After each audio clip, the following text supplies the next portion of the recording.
بسم الله الرحمن الرحيم.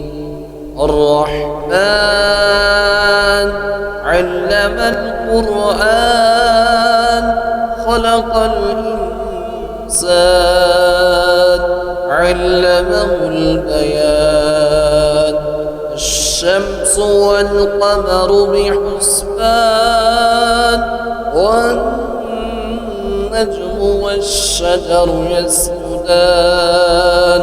والسماء رفعها ووضع الميزان ألا تطغوا في الميزان وأقيموا الوزن بالقسط ولا تخسروا الميزان. والأرض وضعها للأنام فيها فاكهة والنخل ذات الأكمام والحب ذو العصف والريحان.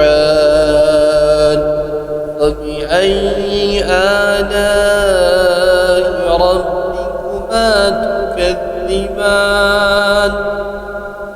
خلق الإنسان من صلصال كالفخار وخلق الجن من مارج من نار. وبأي آلاء ربكما تكذبان؟ رب المشرقين ورب المغربين. وبأي آلاء ربكما تكذبان؟ مرج البحرين يلتقيان بينهما برزخ لا يبغيان. فبأي آلاء ربكما تكذبان؟ يخرج منهما اللؤلؤ والمرجان. وبأي آلاء ربكما تكذبان؟ وله الجوار المنشآت في البحر كالأعلام.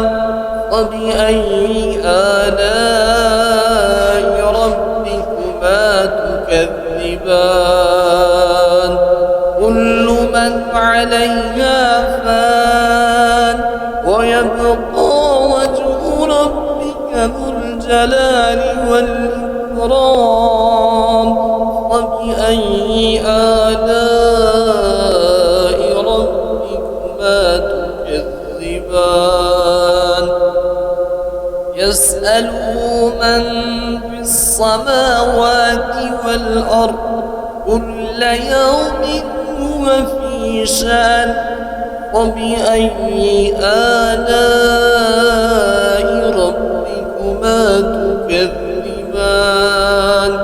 سنفرغ لكم أيها الثقلان. وبأي آلاء ربكما تكذبان؟ يا معشر الجن والإنس إن استطعتم أن تنفذوا من أقدار السماوات والأرض فانفذوا لا تنفذون إلا بسلطان. فبأي آلاء ربكما تكذبان؟ يرسل عليكما شواظ من نار ونحاس فلا تنتصران. وبأي آلاء ربكما تكذبان؟ فإذا انشق وانشقت السماء فكانت وردة كالدهان فبأي آلاء ربكما تكذبان فيومئذ لا يسأل عن ذنبه إنس ولا جان فبأي آلاء ربكما تكذبان يعرف المجرمون بسيماهم فيؤخذ بالنواسي والأقدام فبأي آلاء ربكما تكذبان هذه جهنم التي يكذب بها المجرمون يطوفون بينها وبين حميم آن فبأي آلاء ربكما تكذبان ولمن خاف مقام ربه جنتان فبأي آلاء ربكما تكذبان ذواتا أفنان فبأي آلاء ربكما تكذبان فيهما عينان تجريان فبأي آلاء ربكما تكذبان فيهما من كل فاكهة زوجان فبأي آلاء ربكما تكذبان متكئين على فروش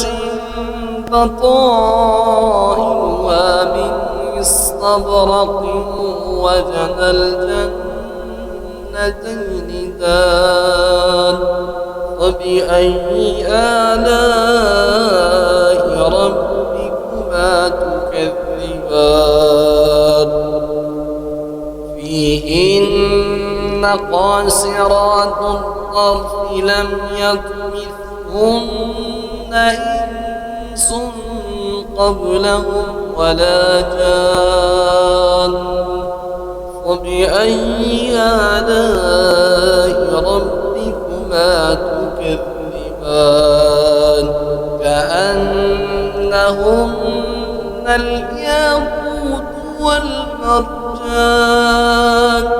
فبأي آلاء ربكما تكذبان هل جزاء الإحسان إلا الإحسان فبأي آلاء ربكما تكذبان ومن دونهما جنتان فبأي آلاء ربكما تكذبان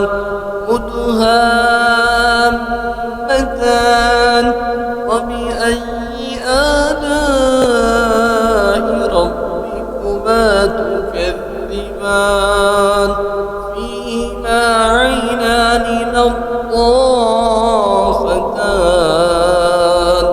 فبأي آلاء ربكما تكذبان فيهما فاكهة ونخل ورمان فبأي آلاء ربكما تكذبان فيهن خيرات حسان فبأي آلاء ربكما تكذبان حور مقصورات في الخيام فبأي آلاء ربكما تكذبان لم يطمثهن إنس قبلهم ولا جان فبأي آلاء ربكما تكذبان متكئين على رفرف خضر وعبقري حسان فبأي آلاء ربكما تكذبان تبارك اسم ربك ذي الجلال والإكرام